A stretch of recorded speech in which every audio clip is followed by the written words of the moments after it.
Okay, welcome to the Winter Get Better Guide.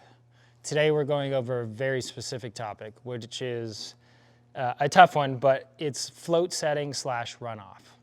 So a tough swing pattern to get over is what's called runoff or float setting. So float setting is taking it back, almost no wrist hinge, turning, and then at the top we are setting the wrist, coming down, swinging through.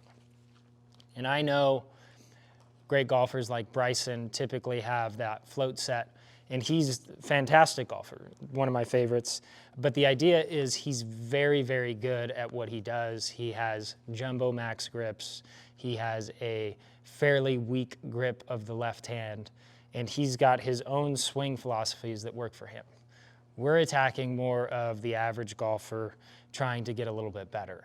So that float setting, what ends up happening is the club never sets consistently at the top. I refer to the top of the backswing as the start of the downswing. Anytime the start of your downswing is in a different spot, it's hard to be consistent. So that float setting is no wrist hinge up, and then let's say one time we stop right here, the next time we stop right here, and then the next time we stop right here. What you can see is my left wrist has changed 3 different ways. So I've gone from a fairly square club face at the top, a little bit open, a little bit more open. So as I'm doing this, what ends up happening is I am battling now an open club face. Most people don't understand what that does is that creates a little bit more active hands, more of an active release through the ball.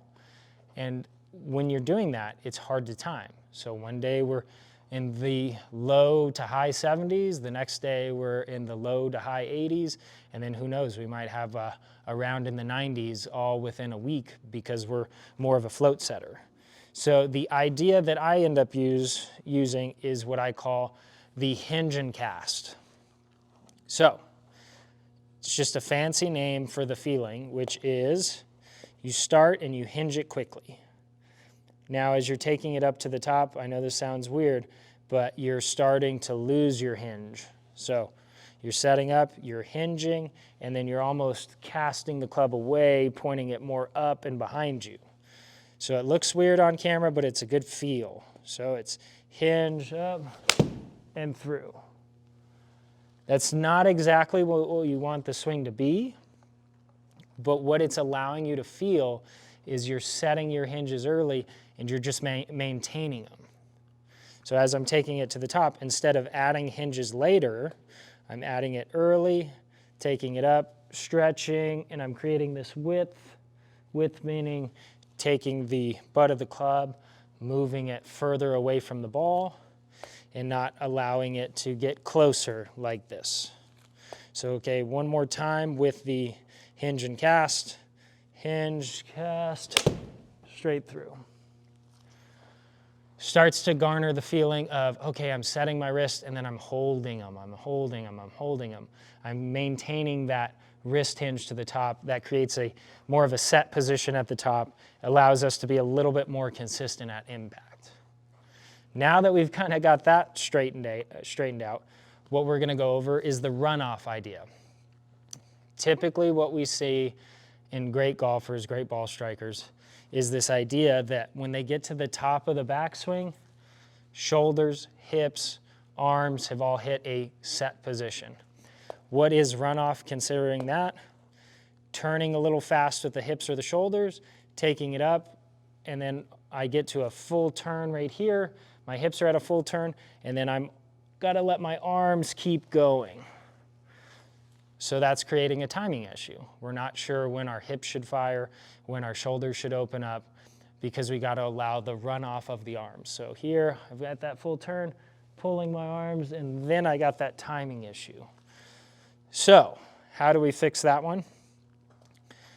Little simple drill, but highly effective. You're going to feel like you get to just short of left arm parallel with no shoulder or hip turn. So we're here. Then we're going to turn all at once and through. What I'm setting in there is this idea of, I've got that club kind of set at that just below left arm parallel position. So again, when I'm referencing left arm parallel to the ground. I'm gonna be just a little short of that with no hip or shoulder turn. And again, on camera, it's gonna look like my shoulders are really turning, but they're just slightly turning. And then from here, what I'm gonna do is create that turn that locks the arms in and then fire through.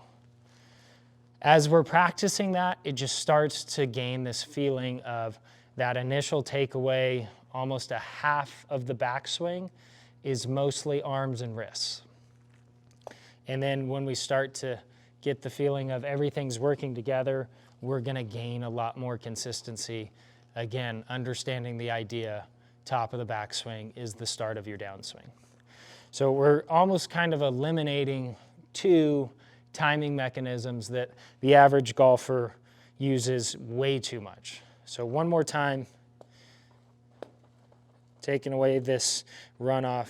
So here, wrists are set. Okay, now I can turn and deliver. So give that idea a little bit of a try. See if we're taking away of that float setting a little bit or that runoff. Let me know how it goes.